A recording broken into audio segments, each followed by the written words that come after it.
മാത്രം കയറിയാൽ മതി. മുസ്ലിമീങ്ങളുടെ വാഹനം മാത്രം ഉപയോഗിച്ചാൽ മതി.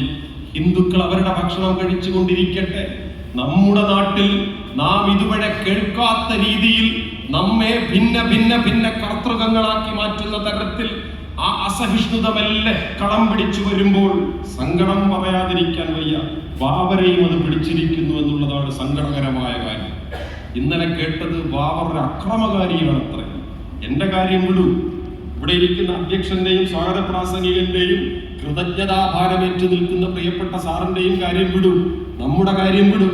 പക്ഷെ ബാബരെ അക്രമി എന്നൊക്കെ പറയുമ്പോൾ അയ്യപ്പസ്വാമിന്റെ ചങ്കിലത് എത്രമാത്രം കൊള്ളുമെന്നുള്ളത് പ്രസംഗിക്കുന്നവർ ഓർക്കണമേ എന്ന് പറയുന്നതിന്റെ പേരാണ് കൾച്ചറൽ സിംബയോസിസ്.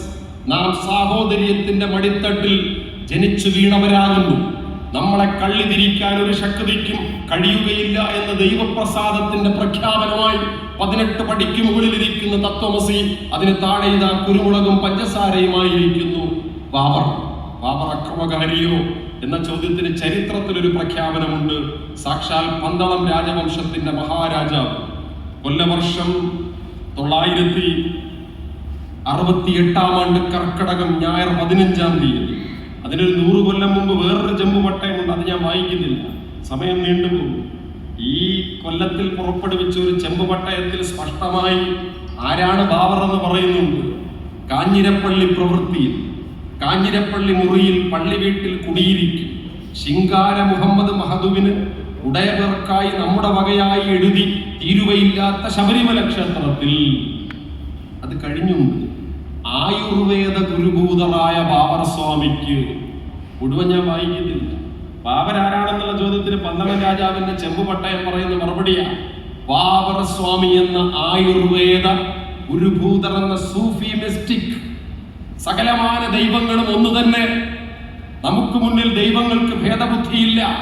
ഒരുപക്ഷെ ഇത് ഞാൻ മനസ്സിലാക്കിയത് ചെമ്പഴന്തിയിൽ വെച്ചാണെന്ന് ഞാൻ ഇതിനു മുമ്പ് തന്നെ പ്രസംഗിച്ചിട്ടുണ്ട്. ചെമ്പഴന്തിയിൽ ശ്രീനാരായണ ഗുരുദേവന്റെ ശ്രീ വാസുദേവ സരസീരുഹ പാഞ്ചജന്യ കൗമോദകി ഭയ നിവാരണ ചക്രപാണെ ശ്രീ വത്സവത്സ സകലാമയ മൂലനാശൻ ശ്രീ ഭൂപദേ ഹര ഹരേ സകലാമയമ്മേ എന്ന പ്രഖ്യാപനം ദൈവം സകലമാന മനുഷ്യരുടേത്.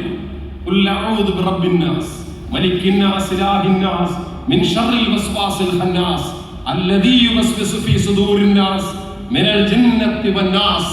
ദൈവത്തോട് പ്രാർത്ഥിക്കുമ്പോൾ നിങ്ങൾ ദൈവത്തിന് കൊടുക്കേണ്ട മേൽവിലാസം ഖുൽ അഊദു ബിറബ്ബിന്നാസ്. അല്ലയോ മനുഷ്യരുടെ ദൈവമേ, മനുഷ്യരുടെ പടച്ചവനെ, മനുഷ്യന്റെ കർത്താവിനെ, മനുഷ്യരുടെ അയ്യപ്പ സ്വാമിയെ, മനുഷ്യരുടെ അല്ലാഹുവിനെ, മനുഷ്യരുടെ മോസസിനെ, മനുഷ്യരുടെ മുഹമ്മദ് മുസ്തഫാനെ കള്ളി തിരിച്ചുകൊണ്ട് വർഗീയതയുടെ ഇന്ധനമാക്കി തീർക്കാൻ ശ്രമിക്കുന്നവർ ആരായാൽ തന്നെയും അവർക്കെതിരെ നാം നിരന്തരമായി സംസാരിച്ചു കൊണ്ടിരിക്കണമെന്നുള്ളത് പ്രിയപ്പെട്ട ഈയും നിരന്തരമായി നമ്മളോട് പറഞ്ഞുകൊണ്ടിരുന്ന കാര്യമാണ്.